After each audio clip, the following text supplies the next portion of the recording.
Hey everyone, welcome to our YouTube channel WebToTech, and in today's video, I'm going to show you how to get backup codes on Instagram. So backup codes are one-time security codes that you can use to log into your Instagram if your two-factor authentication or any other process is preventing you to log into your account. So now let's start with the process on how you can get these codes on Instagram. So first of all, what you need to do is just launch Instagram application on your mobile device.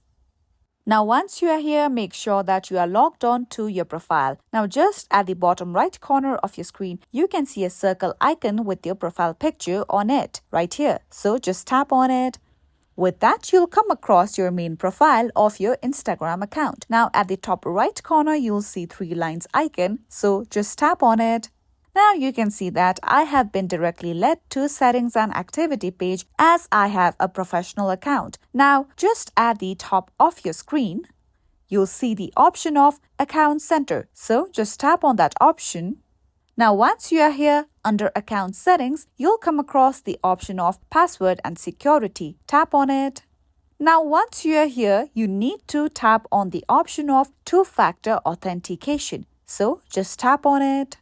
Now, just tap on the option of Instagram with your username on it and with a profile picture with Instagram icon on it.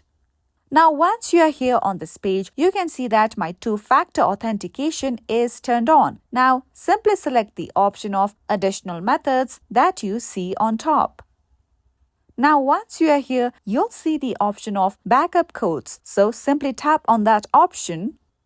With that, various backup codes will appear on your screen. Now, in order to save these backups, you can simply take a screenshot. Now, you can simply open your gallery and check these backup codes of your Instagram. Now, you can even tap on Get New Backup Codes if you think that these backup codes are not safe enough. So, let's tap on it.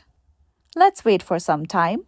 And you can see that new backup codes have been generated. You can take screenshot again and check it in your gallery. So you can use these codes only one time in order to log in to your account. So this is it for today, and if you found this video helpful and informative, don't forget to subscribe our channel for more videos.